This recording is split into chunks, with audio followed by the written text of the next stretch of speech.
Kaisar dinasti Tang Taizong dikenal sebagai dewa perang. Ia memimpin 200.000 prajurit untuk menaklukkan benteng-benteng pertahanan Goguryeo. Jenderal Yeon, pemimpin pasukan Goguryeo, segera mengerahkan 150.000 pasukan untuk menghadang pasukan Tang di Gunung Jupil. Namun dalam pertempuran tersebut, pasukan Goguryeo mengalami kekalahan telak. Mereka masuk ke dalam perangkap yang telah disiapkan oleh Kaisar Tang.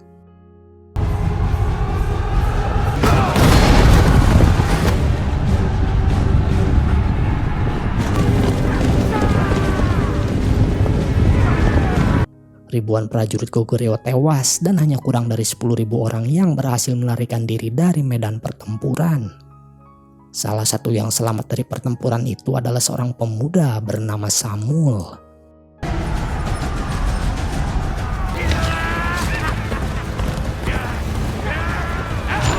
함정입니다. 이세민이 군사를 승리했습니다. 퇴각해야 합니다. 주몽신께서 Sementara itu, Kaisar Tang yang berambisi segera menaklukkan Goguryeo memerintahkan para jenderalnya untuk mempersiapkan serangan berikutnya. Hanya tersisa satu benteng yang menghalangi mereka menuju ibu kota Goguryeo, yakni benteng Ansi yang dipimpin oleh Jenderal Yang Manchun. Di sisi lain, Kaisar Tang juga menawan seorang cenayang Goguryeo yang dikabarkan memiliki kemampuan untuk meramalkan masa depan. Dengan kekuatan besar yang dimilikinya, Kaisar Tang yakin bahwa benteng Ansi akan jatuh dengan mudah.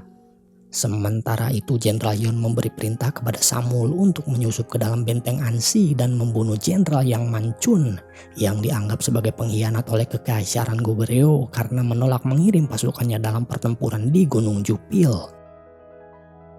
Dalam pertempuran menuju Ansi, Samul bertemu dengan dua orang yang mengaku sebagai prajurit Goguryeo yang selamat dari pertempuran terakhir. Mereka menawarkan diri untuk membantu pertahanan Ansi. Tanpa curiga, Samul mempercayai mereka dan membawa mereka ke benteng Ansi. Di luar benteng, mereka bertemu dua orang yang sedang berjuang mengeluarkan kereta mereka dari kubangan lumpur. Salah satu mereka ternyata adalah Jenderal Yang Manchun, orang yang menjadi target Samul. Saat itu tangan kanan Jenderal Yang Manchun yang bernama Chu mulai mencurigai gerak-gerik dua orang yang bersama Samul. Kecurigaannya terbukti benar ketika keduanya tiba-tiba menyerang Jenderal Yang Manchun. Mereka ternyata adalah mata-mata yang diutus oleh Kaisar Tang untuk mengawasi Ansi.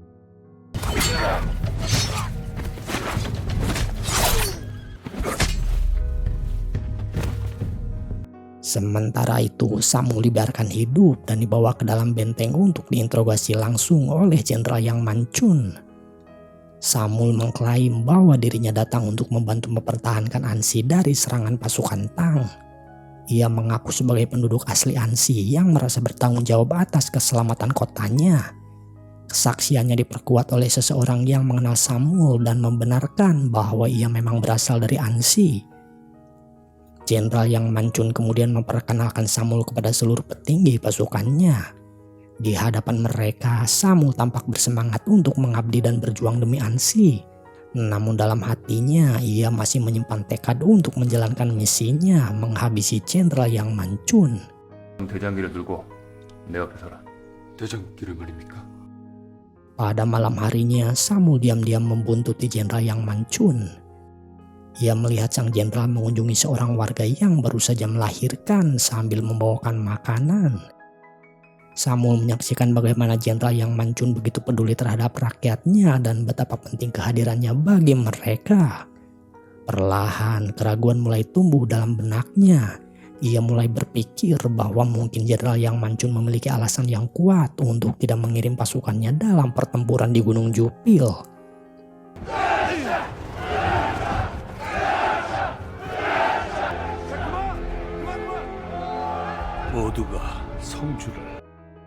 Beberapa pasukan pengintai kerajaan Tang mulai terlihat di luar gerbang Ansi, menandakan bahwa Kaisar Tang dan pasukannya akan segera tiba. Sambil bersiap, Jenderal Yang Manchun meminta Samul untuk merapikan janggutnya menggunakan belati milik Samul sendiri. Samul tampak sangat gugup saat itu. "Kamu akan memiliki banyak waktu untuk melakukannya, tapi tidak sekarang," ujar sang jenderal. Samul hanya terdiam, terpaku mendengar kata-kata tersebut. Ternyata Jenderal Yang Mancun dan tangan kanannya Chu sudah lama menaruh kecurigaan terhadap Samul. Namun mereka tetap berbaik hati dan memberinya kesempatan untuk mengurungkan niatnya. Akhirnya pasukan Kaisar Tang tiba di benteng Ansi.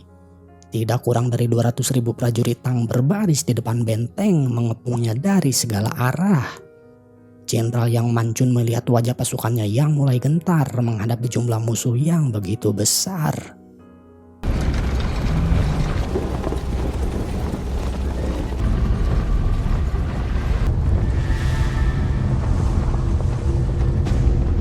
Kita tidak diajarkan untuk mundur, kita tidak diajarkan untuk berlutut, kita juga tidak diajarkan untuk menyerah. Jika kalian ingin melindungi orang-orang yang kalian cintai, kalian harus berjuang. Kata-kata penuh semangat dari Jenderal Yang Mancun membangkitkan kembali keberanian 5.000 prajuritnya yang bersiap mempertahankan benteng Ansi.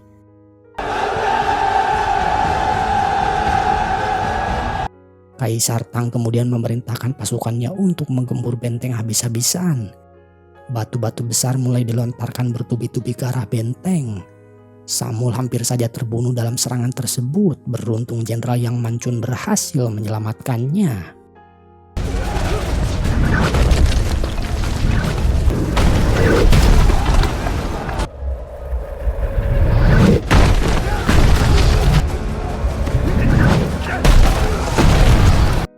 Kaisar Tang mulai kebingungan melihat tembok benteng tetap kokoh meskipun dihantam begitu banyak batu besar.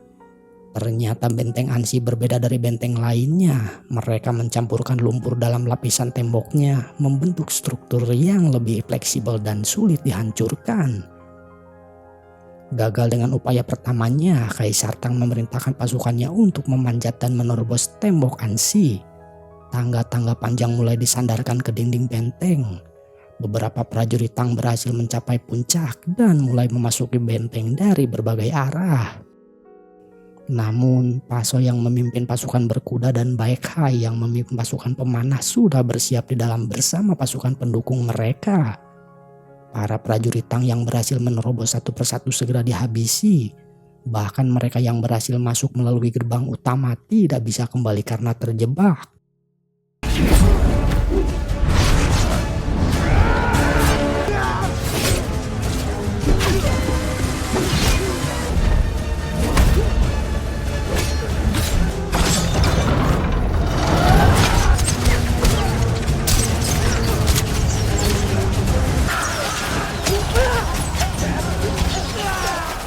Tangga-tangga yang digunakan pasukan Tang untuk memanjat mulai dirubuhkan satu persatu. Sisa pasukan Tang pun mulai dipukul mundur. Jenderal Yang Mancun sekali lagi berhasil mempertahankan bentengnya.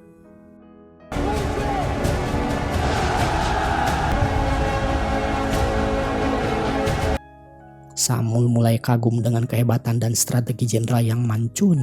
Ia pun bertanya, mengapa aku tidak dibunuh? Padahal Jenderal tahu aku datang dengan niat untuk membunuhmu. Sang Jenderal menjawab, percuma, mereka hanya akan mengirim orang lain untuk melakukannya.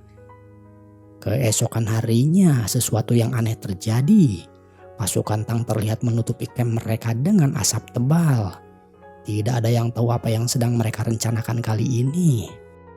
Sambil menggenggam sebilah pisau, Samul yang masih penasaran kembali menemui Jenderal Yang Mancun.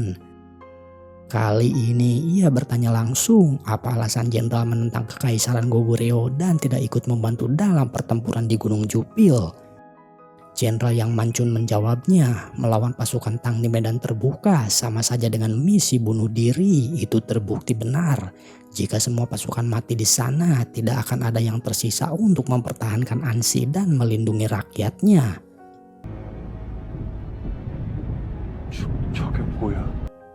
Serangan pasukan Tang kembali mengguncang benteng Ansi. Ribuan panah api menghujani pemukiman penduduk, membuat kobaran api menyebar dengan cepat. Dengan bantuan menara pengepungan, ribuan prajurit Tang berhasil menerobos masuk, menyebabkan pasukan Ansi kewalahan menghadapi serbuan musuh yang begitu besar. Kaisar Tang yakin bahwa serangan kali ini akan membawa kemenangan dan menghancurkan benteng Ansi beserta Jenderal Yang Manchun. Namun Jenderal Yang Manchun tidak kehilangan akal. Ia segera memerintahkan pasukannya untuk mengumpulkan kantung-kantung minyak.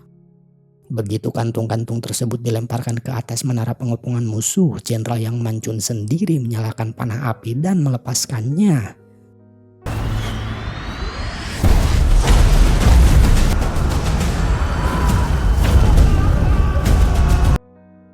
Seketika menara-menara kayu itu dilalap api, memaksa pasukan Tang yang masih berada di dalamnya mundur atau terbakar hidup-hidup. Setelah menara-menara pengepungan hancur, keadaan berbalik. Dalam pertempuran sengit, seorang prajurit Tang berhasil melukai Jenderal Yang Manchun dengan tombaknya, nyaris membuatnya kehilangan nyawa. Beruntung Samul dengan sigap datang menyelamatkan sang jenderal tepat pada waktunya.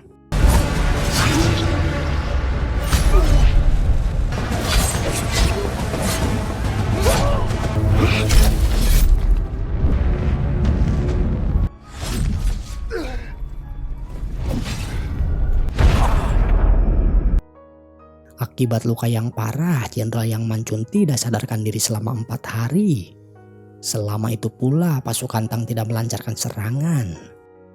Seluruh penghuni benteng Ansi bersyukur atas kesembuhan sang jenderal dan mereka pun berterima kasih kepada Samul yang telah menyelamatkan pemimpin mereka. Di pihak lain, Kaisar Tang mengambil langkah baru. Ia membebaskan Cenayang Goguryeo yang sebelumnya ditawan dan mengirimnya ke Ansi dengan membawa panah pusaka peninggalan Raja Jumong, raja terdahulu Goguryeo. Cenayang itu membawa pesan dari Kaisar Tang. Jika Jenderal Yang Manchun tidak segera menyerah, pasukan Tang akan membangun gundukan tanah yang lebih tinggi dari tembok Ansi sehingga serangan berikutnya tidak akan dapat dibendung. 안시성보다 더 높은 도산을 쌓고 다리를 놓아 Keesokan harinya, pasukan Tang benar-benar mulai membangun gundukan tanah raksasa tepat di depan tembok Ansi. Melihat hal ini, Cenayang kembali berusaha meyakinkan Jenderal Yang Manchun untuk menyerah dengan harapan bisa menyelamatkan nyawa seluruh penduduk Ansi. Namun Jenderal Yang Manchun tetap teguh pada pendiriannya. Ia akan mempertahankan Ansi hingga titik darah penghabisan. Pembangunan gundukan tanah diperkirakan akan selesai dalam 2 bulan. 안시성이 이대로 지켜지는 것이야. Paso, salah satu komandan kepercayaan Jenderal Yang Manchun, mengajukan satu strategi terakhir, menyerang Kaisar Tang secara diam-diam pada malam hari ketika penjagaan mulai melemah. Serangan ini harus dilakukan dengan cepat dan pasukan berkuda yang dipimpin oleh Paso dianggap sebagai pilihan terbaik. Namun sesampainya di lokasi, mereka justru disergap oleh pemanah pasukan Tang. Rencana mereka telah bocor. Dari seluruh pasukan yang dikirim, hanya Paso yang berhasil kembali ke Ansi dalam kondisi sekarat. Paso menyampaikan bahwa ada pengkhianat di dalam benteng Ansi yang telah membocorkan rencana mereka. Tak butuh waktu lama bagi mereka untuk mengetahui siapa pengkhianatnya. Cenayang yang diutus Kaisar Tang akhirnya mengakui perbuatannya. Ia mengklaim bahwa ia melakukannya demi menyelamatkan Ansi karena ia yakin menyerah adalah satu-satunya jalan untuk bertahan hidup. Dalam keputusasaannya, ia berlutut dan bersedia dihukum mati jika mereka tetap menolak percaya pada ramalannya. Namun Samul tidak ragu. Tanpa peringatan, ia langsung menggorok leher Cenayang. Setelah kejadian itu, Samul mengambil keputusan besar. Ia akan pergi ke ibu kota untuk mencari bantuan meskipun ia tahu harapannya sangat kecil. Jenderal Yeon telah menganggap Ansi sebagai pengkhianat, tetapi bagi Samul, Ansi harus tetap bertahan apapun yang terjadi. Seperti yang telah mereka duga sebelumnya, upaya tersebut tidaklah mudah. Jenderal Yeon tetap bersikeras pada pendiriannya dan menolak memberikan bantuan.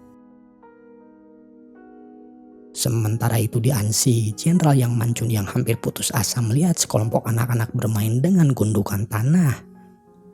Dari situlah ia mendapatkan inspirasi untuk menghancurkan gundukan tanah yang sedang dibangun oleh pasukan Tang. Ia segera meminta bantuan para penambang untuk menggali terowongan di bawah gundukan tersebut.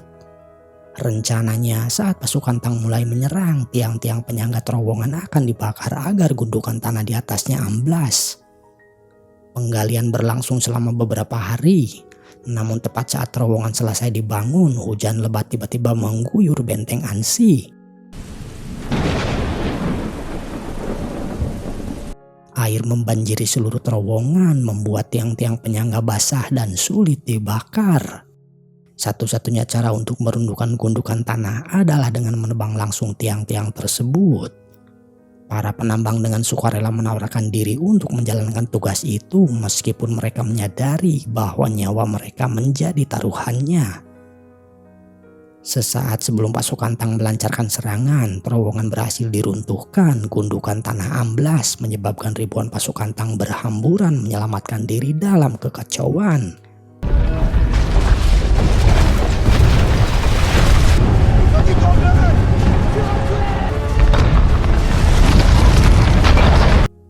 Saat itulah Jenderal Yang Mancun dan pasukannya memanfaatkan momen tersebut untuk merebut gundukan tanah.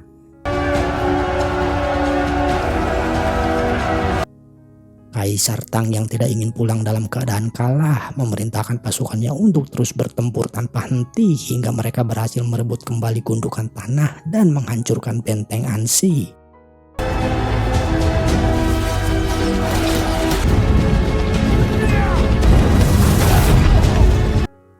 Pertempuran besar pun berlangsung tanpa henti selama berhari-hari.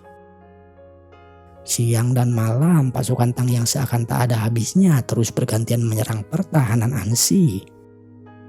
Pasukan Ansi yang telah bertahan selama ini mulai kelelahan sementara persediaan anak panah mereka sudah habis. Satu-satunya anak panah yang tersisa adalah panah pusaka peninggalan Raja Jumong yang konon hanya bisa digunakan oleh raja itu sendiri. Awalnya Jenderal Yang Mancun kesulitan menggunakan busur tersebut, namun dengan segenap tekad ia mengerahkan seluruh sisa kekuatannya. Panah pusaka itu akhirnya melesat jauh menembus udara dengan kecepatan luar biasa dan tepat mengenai mata kiri Kaisar Tang.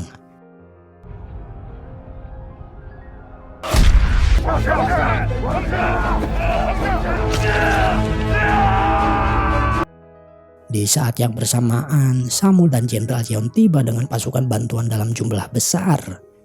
Kaisar Tang yang selama ini tidak pernah mengalami kekalahan akhirnya harus menerima kenyataan pahit. Dengan terpaksa, ia memerintahkan pasukannya yang tersisa untuk mundur dan kembali ke kerajaan Tang. 3 tahun setelah pertempuran tersebut, Kaisar Tang dikabarkan meninggal dunia. Dalam pesan terakhirnya, ia berwasiat kepada para penerusnya untuk tidak lagi berperang melawan kerajaan Goguryeo. Film pun berakhir.